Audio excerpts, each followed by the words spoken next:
Hello there, welcome back to my views and news. I hope you're doing fine. Two news stories. First one is about an attack on Ethiopian military. How many Ethiopian soldiers were killed in this attack? No statement from Ethiopian government or Ethiopian National Defense Force, but the group which carried out this attack has issued a statement claiming to have killed and captured more than 100 Ethiopian army soldiers. Secondly, viewers, is there tension between PM Abiy of Ethiopia and Abdul Fattah al-Burhan of Sudan? Al-Burhan, Sudanese army chief, is about to establish a new government. It seems there is all is not well between Abiy and al-Burhan. We'll try to analyze the regional situation for you. Firstly, viewers, Ethiopia has been facing the threat of Al-Shabaab for years. Al-Shabaab is based mainly in Somalia, in control of around 1/3 of Somalia's territory. Al-Shabaab is a state within state in Somalia, collecting taxes, sponsoring other extremist groups in Africa, running hospitals, schools, collecting taxes. Ethiopia has been trying to keep Al-Shabaab away from its borders. And for years, Ethiopian military has been deployed on Somalia's territory. Why? Because Somalia's military is not in a position to secure its side of the border. That is why Ethiopia deployed its troops on Somalia's soil. Though Ethiopian troops are part of African peacekeeping force too. But apart from that, Ethiopia has deployed troops on Somalia's territory with a consultation of Somalia's government. Somalia's regional government are on board with Ethiopia because these regional governments are unable to stop Al-Shabaab fighters. Al-Shabaab fighters use this deployment of Ethiopian military on Somalia's soil as a propaganda point. Al-Shabaab says that Ethiopia has annexed Somalia's territories. Ethiopia has no right to be on Somalia's soil. And last year we saw that Al-Shabaab fighters tried to make incursions into the Somali region of Ethiopia. For several days, there was heavy fighting between Somali region's special force and Al-Shabaab fighters in Somali region of Ethiopia. And Leo police managed to push Al-Shabaab fighters out of Ethiopia. Now, an attack on Ethiopian military, on Somalia's territory, on border, on Ethiopia-Somalia border. A convoy of Ethiopian military has been ambushed by Al-Shabaab fighters. It happened in Bakul region of Somalia. Bakul region, Rabdhore town. Near Rabdhore town, this convoy of Ethiopian military came under attack. The military convoy was on its way towards an Ethiopian military base, which is on Somalia's territory in Wajid. On its way, the convoy was ambushed by Al-Shabaab fighters. Al-Shabaab has issued a statement. Al-Shabaab says it has killed 167 Ethiopian army soldiers, killed and captured.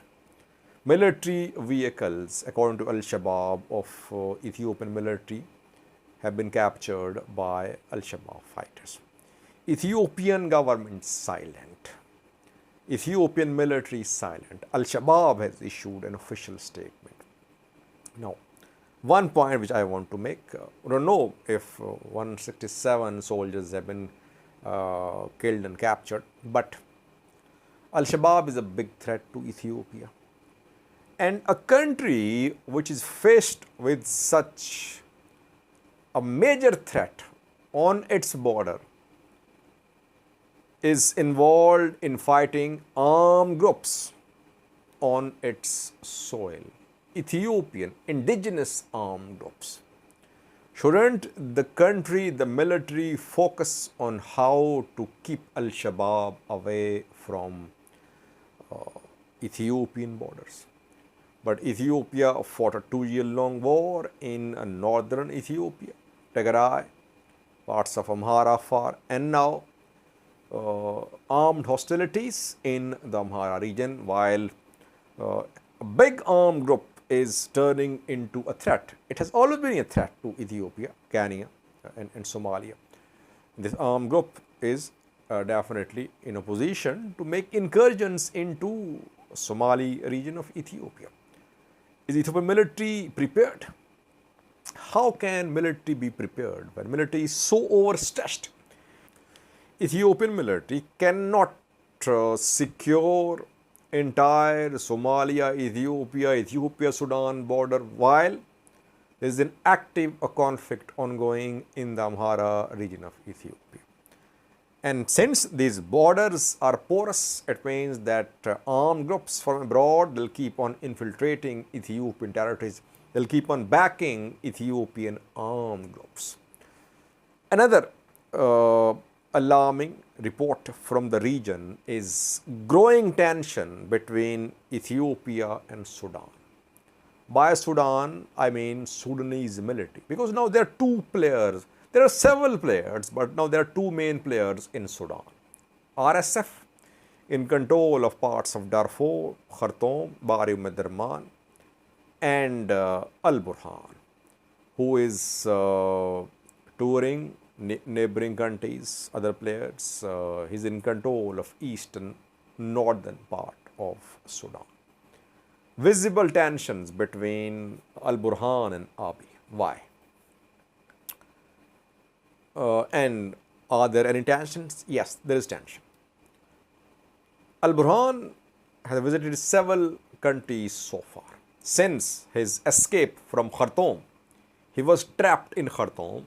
Somehow he was evacuated from there. RSF had laid siege to General Command Headquarters in Khartoum. Al-Burhan was evacuated. Since then, he has been visiting neighboring countries.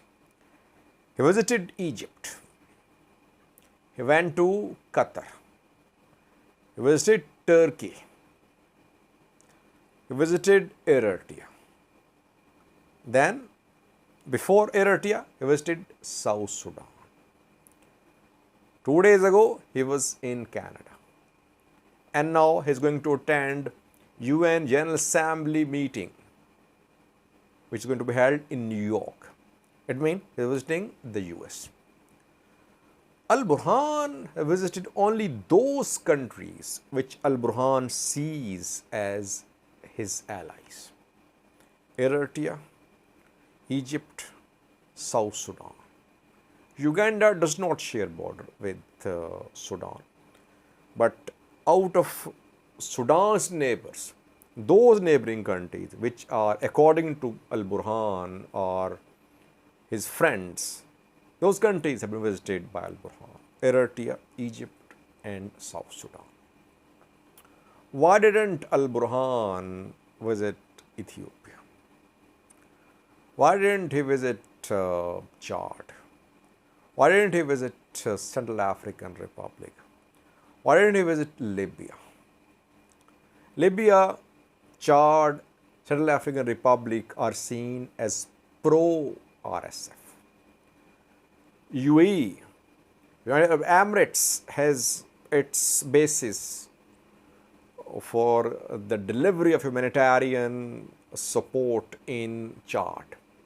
But through these centers, arms are being supplied to RSF members. UAE on the side of RSF. UAE operating through Chad. Libya accused a few months ago that through Libya, Wagner was providing support to RSF. Central African Republic also is being used as a route for entry of foreign fighters to support rapid support forces. So Al Burhan did not visit all these countries. Did not visit Ethiopia too. Why? Is Ethiopia pro RSF? Ethiopia and Kenya, if you remember, called for military intervention in Sudan a few weeks ago. At a meeting held in Addis Ababa, Ethiopian capital, IGAD meeting, PM Abiy proposed establishment of no-fly zone over Khartoum, deployment of regional forces in Khartoum to secure the provision and distribution of food aid. That proposal was strongly rejected by Al Burhan's government. RSF remained silent. And then we saw allegations against Kenya.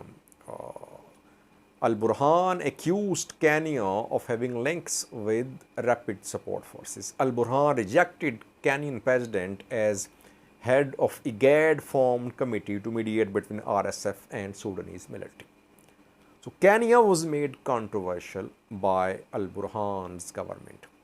Ethiopia made itself controversial by proposing imposition of no-fly zone and deployment of foreign forces on Sudanese soil. That is why Al Burhan has not visited Ethiopia so far. It means all is not well between Al Burhan and Abiy.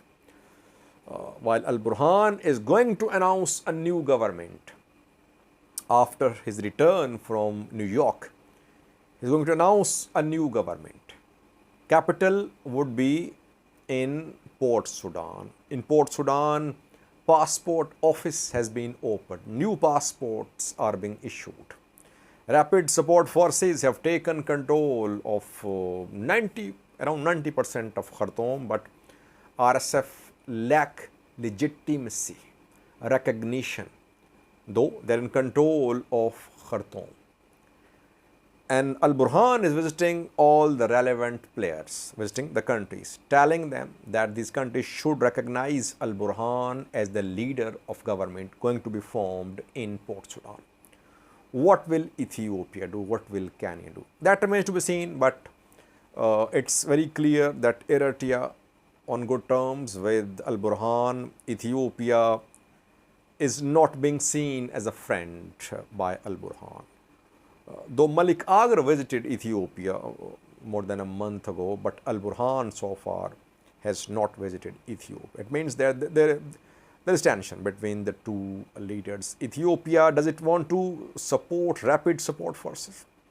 If it does not want to support rapid support forces, does it want to be neutral? Or is it opposing Al Burhan? Ethiopian foreign policy is not clear, I think. Kenyan foreign policy about Sudan not clear. To Eritrea, very clear. Egypt, very clear. They are backing Al Burhan. Let's see how PM Abiy and Al Burhan resolve this conflict. Thank you for watching.